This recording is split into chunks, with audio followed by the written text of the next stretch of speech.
નમસ્કાર ગુજરાત, તમે જોઈ રહ્યા છો આજના ફટાફટ અને તાજા સમાચાર। તો આગળ સમાચારની વાત કરીએ તો હાલમાં સમગ્ર રાજ્યમાં ઠંડીની સિઝન ચાલી રહી છે, ત્યારે અત્યારે હવામાન વિભાગ દ્વારા વાતાવરણ અંગે આગાહી કરવામાં આવી, જેમાં રાજ્યમાં આગામી 5 દિવસ સુધી વાતાવરણ સૂકું રહેશે અને 3 દિવસ સુધી તાપમાનમાં 2 થી 3 ડિગ્રીનો વધારો થશે।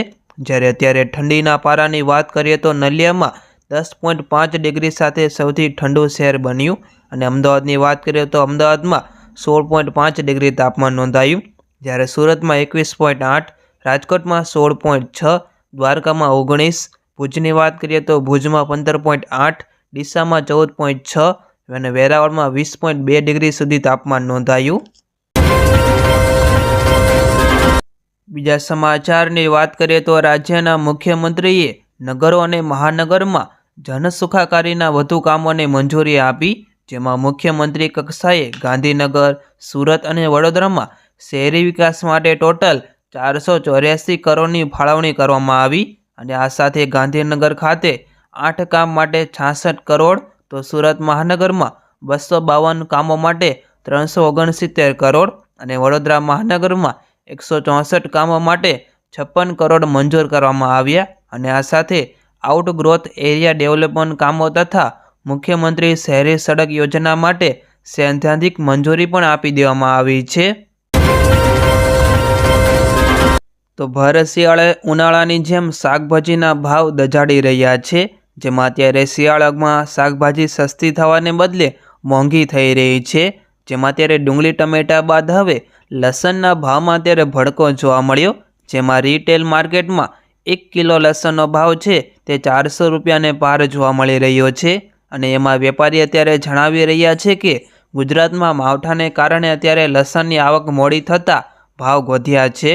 જોકે અત્યારે લસણના ભાવ વધતા ગૃહિણીના ટેસ્ટમાં ઘટાડો થયો અને અત્યારે ફાસ્ટફૂડની દુકાનો ઉપર પણ લસણની ચટણીનું વલણ પણ અત્યારે ઓછું જોવા મળી રહ્યું છે।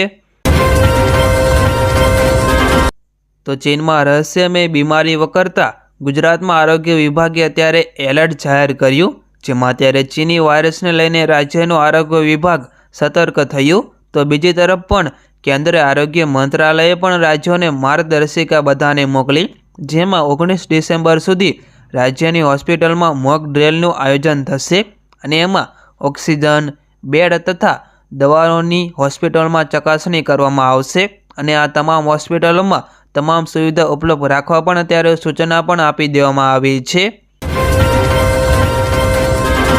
તો લાલ ડુંગળીએ ખેડૂતોને રાતા પાણીએ રડાવવાનું શરૂ રાખ્યું, જેમાં એક બાજુ સરકારે ડુંગળીના નિકાસ બંધ કરતા એક જ દિવસમાં ભાવમાં કડાકો થયો, તો ડુંગળીની નિકાસ બંધ થતાં અનેક દિવસ બજારમાં હરાજી પણ બંધ રહી હતી। જોકે ગઈકાલે ડુંગળીની હરાજી શરૂ કરવામાં આવી હતી, જેમાં ગોંડલ માર્કેટિંગ યાર્ડમાં ગત રાત્રિના 80,000 કટ્ટાની આવક થવા પામી હતી અને હરાજીમાં ડુંગળીના ભાવ ખેડૂતોને ના મળતા ખેડૂતોએ પોતાની ડુંગળી નેશનલ હાઈવે ઉપર નાખી દીધી હતી। જોકે ડુંગળીને આવતા તમામ ખેડૂતો હાઈવે ઉપર ઉતરી પડ્યા હતા અને આંદોલન પણ કરવાના હતા। તો સંસદના 2 દિવસ પહેલા ભયાનક સ્મોક એટેક ઉપર દેશમાં હડકંપ મચેલો હતો। જોકે સૌ કોઈ આ ઘટનાથી હેરાન થયા હતા, પરંતુ બધાના મનમાં એક જ સવાલ હતો કે આરોપીએ કોઈ વસ્તુ ઘાતક લઈને આવ્યા હોત તો શું થાત। પરંતુ આ મામલે અત્યારે પીએમ મોદીનું નિવેદન સામે આવ્યું, જેમાં પીએમ મોદીએ કોઈ જાહેર નિવેદન તો નથી આપ્યું, પરંતુ ગઈકાલે સવારે મંત્રી સાથે વાત કરી હતી, જેમાં પીએમ મોદીએ કહ્યું કે આપણે બધાએ સાવધાન રહેવાની જરૂર છે, પરંતુ આ મુદ્દા ઉપર અત્યારે રાજનીતિ કરવાની કોઈ જરૂર નથી। જ્યારે તેમણે કહ્યું કે આ મુદ્દાને અત્યારે ગંભીરતાથી લેવાની પણ જરૂર છે। તો અત્યારે રાજ્યના પોલીસ કર્મીઓને લઈને મહત્વના સમાચાર સામે આવ્યા, જેમાં ગુજરાત હાઈકોર્ટે પોલીસ ભરતી અંગે માહિતી આપવા સરકારને આદેશ આપ્યો અને વર્ષ 2023ની સ્થિતિ મુજબ ખાલી પડેલી જગ્યા ભરવા આદેશ આપ્યો છે। જ્યારે ગુજરાત હાઈકોર્ટે કહ્યું કે કેટલાક પોલીસ કર્મીઓની ભરતી પણ થશે, તો બીજી તરફ લોકસભામાં શિયાળુ સત્રમાં કોંગ્રેસના 15 સાંસદોને બાકીના શિયાળુ સત્રમાંથી સસ્પેન્ડ પણ કરી દેવામાં આવ્યા છે, માટે હવે પોલીસની ભરતી પણ આગામી ટૂંક સમયમાં પણ આવી શકે છે। તો નરેન્દ્ર મોદીએ તમને ખબર છે કે લાલ કિલ્લા ઉપર તેમના ભાષણમાં મહિલાઓને ડ્રોનની તાલીમ આપવાની જાહેરાત કરી હતી, જે બાદમાં અત્યારે નવેમ્બરમાં આ પ્રોજેક્ટની જાહેરાત કરવામાં આવી હતી. તેને અત્યારે નમો ડ્રોન દીદી યોજના નામ આપવામાં આવ્યું. જોકે આ યોજના હેઠળ કેન્દ્ર સરકાર દેશભરમાં 15,000 મહિલા સ્વસહાય જૂથોને ડ્રોનનું વિતરણ પણ કરશે અને ડ્રોનની મદદથી તમે ખાતર અને જંતુનાશક દવાનો છંટકાવ પણ કરી શકશો. અને આ માટે સરકાર છે તે 8 લાખ રૂપિયા સહાય પણ સરકાર અત્યારે આપી રહી છે.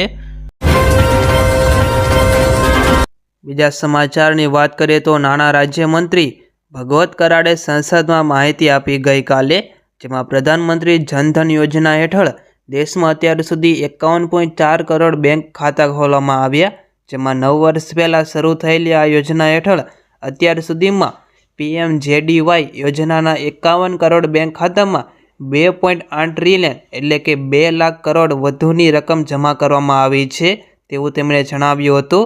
જ્યારે નાણાં રાજ્યમંત્રીએ સંસદમાં એક લેખિત જવાબમાં આપ્યું હતું કે આ ડેટા 29 નવેમ્બર 2023 સુધીનો છે અને જનધન ખાતાઓમાં 2,88,855 કરોડ રૂપિયા જમા કરવામાં આવ્યા છે.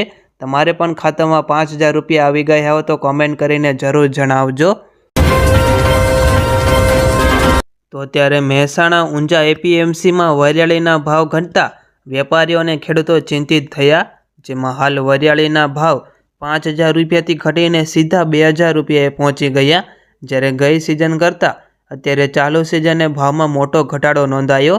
જ્યારે ગત સિઝન કરતાં ચાલુ સિઝન અત્યારે વાવેતર પણ 2.5 ગણું વધી ગયાનો અત્યારે સરકાર અંદાજ લગાવી રહી છે.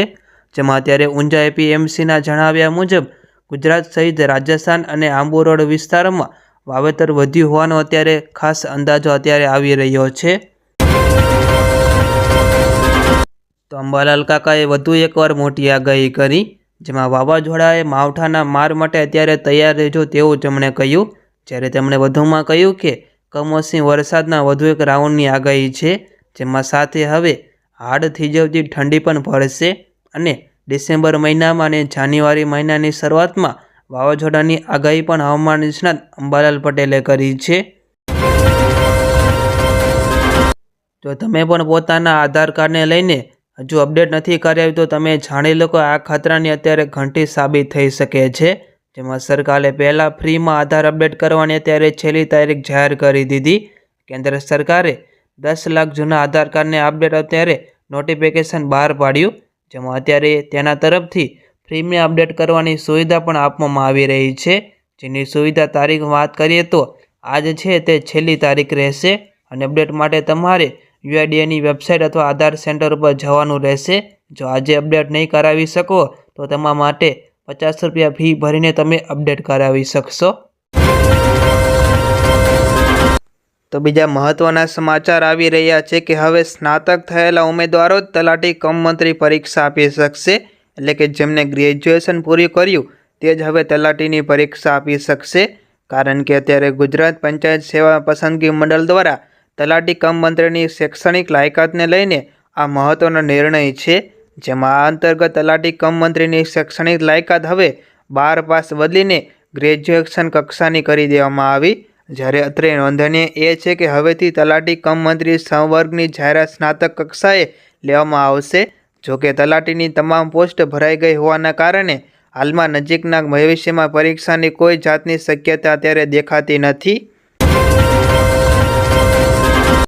તો અત્યારે કોંગ્રેસ સંસદના પરિવારની માલિકીની દારૂ બનાવતી કંપની સામે દરોડા દરમિયાન આવકવેરા અધિકારીઓ અત્યાર સુધીમાં 351 કરોડ રૂપિયા જપ્ત કર્યા છે. જેમાં આ ઘટનાને લઈને વડાપ્રધાન નરેન્દ્ર મોદી સતત કોંગ્રેસને ઘોરી રહ્યા છે. જ્યારે તેમણે ગઈકાલે BJPના એક્સ હેન્ડલ ઉપર પોસ્ટ કરેલો એક વિડીયો શેર કર્યો, જેમાં વડાપ્રધાને કેપ્શનમાં લખ્યું કે ભારતમાં મની હાઇસ્ટ જેવી કાલ્પનિક શ્રેણીની શું અસર છે, જ્યારે આ તમારી પાસે કોંગ્રેસ છે જેની ચોરીઓ અત્યારે 70 વર્ષથી સમયથી પ્રખ્યાત છે. તો કેન્દ્રીય ગૃહ વિભાગે બિપોરજય વાવાઝોડામાં અસરગ્રસ્તોને સહાયની ફરીવાર જાહેરાત કરી. જેમાં બિપોરજય વાવાઝોડાને લઈને ગુજરાતે 338 કરોડની સહાયની અત્યારે મંજૂરી આપી દીધી અને અગાઉ રાજ્ય સરકારને SDRF હેઠળ 584 કરોડ ચૂકવાયા હતા. અને અગાઉ નાણાં મંત્રાલયના ખર્ચ વિભાગે આજે સંબંધિત રાજ્ય ડિઝાસ્ટર રિસ્પોન્સ ફંડ માટે 22 રાજ્ય સરકારોને ₹7,532 કરોડ ફાળવ્યા હતા અને આ રકમ ગૃહ મંત્રાલયની ભલામણો અનુસાર જારી કરવામાં આવી હતી. તો ખેડૂતોને મગફળી તૈયાર કરી ગોડાઉનમાં ફરી દીધી છે. તે સામે અત્યારે મગફળી આવકનો પ્રવાહ પીઠાઓમાં ઠલવાઈ રહ્યો છે, જેમાં અત્યારે સરેરાશ મગફળીની બજાર ₹1200થી ₹1450ની સપાટીએ ઘૂમી રહી છે. જેમાં અત્યારે રાજકોટ માર્કેટ યાર્ડમાં મગફળીમાં 50,000 ગુણીની આવક થઈ હતી. તેમાંથી 13,000થી 14,000 ગુણી મગફળીના વેપાર થયા હતા અને એમાં એ ગ્રેડ GG20 મગફળીમાં ₹1375થી ₹1460 ભાવ બોલાયા, જ્યારે બી ગ્રેડ GG20માં ₹1250થી ₹1350 સુધીના ભાવ બોલાયા હતા. તો આ વર્ષે ખેડૂતો દ્વારા કપાસનું મોટા જથ્થામાં વાવેતર કરવામાં આવ્યું છે, જેમાં અત્યારે યાર્ડમાં કપાસ, મગફળી, તલ, બાજરી, સોયાબીન, ચણા સહિતની વિવિધ પ્રકારની જણસીની પણ અત્યારે હરાજી કરવામાં આવી હતી. જેમાં મહુવા માર્કેટિંગ યાર્ડમાં 171 ગાંસડીની કપાસની આવક નોંધાઈ હતી. જેમાં ભાવની વાત કરીએ તો એક મણના નીચા ભાવ છે તે ₹1100 સુધીના બોલાયા, જ્યારે ઊંચા ભાવ છે તે ₹1436 સુધીના નોંધાયા હતા.